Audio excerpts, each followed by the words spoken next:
Bubba Wallace stood on pit road mad. His hands moved fast as he talked to Christopher Bell. Bell stayed quiet and listened. But what made him so angry? Late in the race, John Hunter Nemechek spun Wallace. Wallace saved fuel and tires all race. Now he couldn't come back. He had no fight left. He needed to say something. His anger said it all. Watkins Glen International is one of the hardest tracks on the NASCAR Cup Series schedule. It's a road course in upstate New York.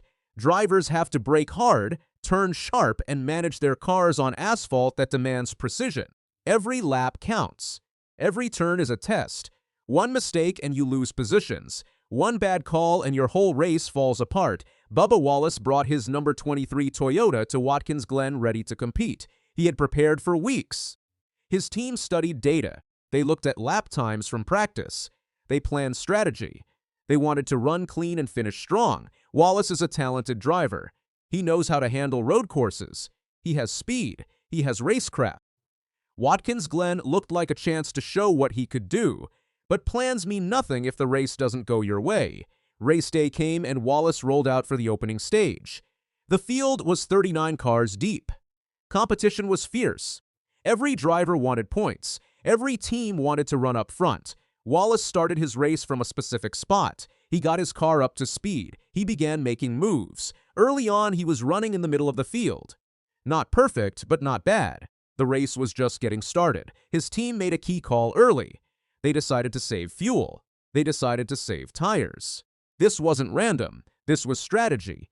Teams that run up front burn resources faster. Teams that run back can stretch their fuel and recruit tires further. Wallace's crew chief looked at the fuel mileage. He looked at how long the tires would hold up. He made a decision. Save everything now. Attack late. That's how you win at road courses sometimes. You let other teams race hard early. You sit back, you manage your car. Then when it matters, you have the fresh tires and the fuel to make a run. Wallace accepted the plan. It made sense on paper. It made sense looking at the numbers. He ran steady. He didn't push as hard as he could have. He brought his car home at the end of stage 1 with 1 stage point. 1 point. Not a big number, but it's something. 1 point toward the standings. 1 point toward a playoff spot down the road. Wallace was in position. His team was executing. The late race plan was coming together. Stage 2 started, and Wallace continued the same way. Fuel and tires. That's all that mattered. He moved up a little bit. He lost some spots, but mostly he was just managing. He was saving. He was storing up his resources for when they would matter most. His Toyota felt okay. Not great, but okay. He had grip. He had speed. His team was making adjustments between stages. They were fine-tuning the car. They were getting ready. Then the final stage began. This is where Wallace's plan was supposed to pay off. This is where fresh tires would give him an edge. This is where fuel that had been saved all race would let him push. This is where his strategy would become a weapon. But John Hunter Nemechek had other ideas. Nemechek was racing hard. He was pushing aggressive. He needed positions. He needed points. He was looking for chances to pass. He was hunting. Late in the race, he had Wallace in his sights. Wallace was in front of him. Nemechek saw an opening. Or maybe he thought he saw an opening. His car was running good. His car had speed. He made a move to pass. But the move turned into contact. Nemechek's car came to the side of Wallace's number 23. It wasn't a light tap. It was hard enough to matter. Hard enough to change everything. Wallace felt it. He didn't see it coming. Nemechek's car connected with his side, and Wallace's Toyota started to slide. He fought the wheel. He tried to save it, but the spin was already happening. His car twisted across the track. His tires lost grip. He spun hard. Other drivers had to avoid him. They saw Wallace sliding. They braked. They swerved. They didn't want to hit him. Wallace's car came to a stop. He sat there for a second, his hands still on the wheel. His mind processing what just happened. His race just changed. Damage to his car. Loss of positions. Loss of momentum. Loss of points. His team called from the pits. They wanted to know if he was okay. They wanted to know what happened. They wanted to know the damage.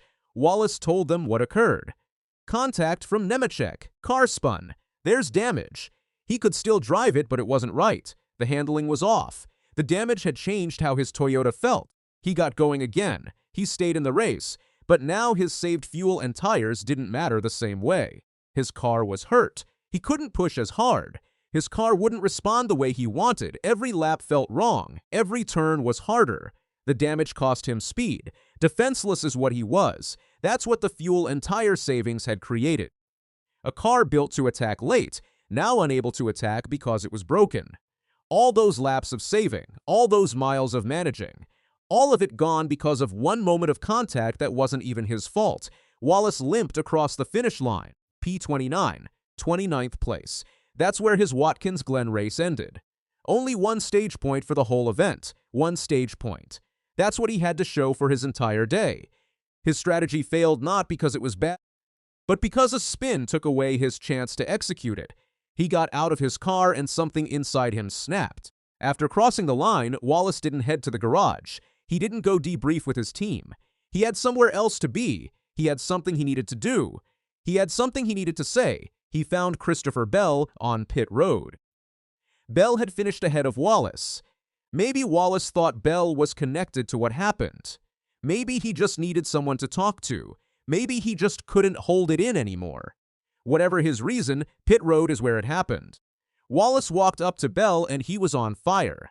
His whole body showed it. His face was red. His jaw was tight. He had something to get out. He started talking, but talking wasn't enough. His hands came into play. His hands moved everywhere, up and down, sides and points, making gestures, making it clear how much emotion was running through him right now. He was explaining. He was talking through what happened. He was saying his piece. His words came fast. His gestures were sharp. He wanted Bell to understand. He wanted someone to hear his side. Bell listened. He didn't match Wallace's energy. He stayed calm. He didn't get angry back. He didn't get defensive. He just stood there and let Wallace talk. He let Wallace get it out. Maybe he understood. Maybe he knew Wallace needed this. Maybe he just had the sense to let a driver who just had his race ruined have his moment. The F1 cameras caught every second, every hand movement, every facial expression, every word that came out of Wallace's mouth got captured on live television. Fans at home who were watching post-race coverage saw this instead of interviews with the winner. They saw a driver who was heated. They saw a driver who was frustrated. They saw a competitor who couldn't accept what happened without saying something about it. That's what shocked fans. It wasn't just that Wallace was angry. Drivers get angry after tough races. It wasn't just the spin. Spins happen in racing. It was the raw emotion. It was the pit road confrontation. It was seeing a driver break character on camera and show exactly how much this sport means to him. It was watching someone who had everything taken from him by one moment of bad luck have to explain it to another driver instead of celebrating or planning for next week. Watkins Glen showed everyone who Bubba Wallace is.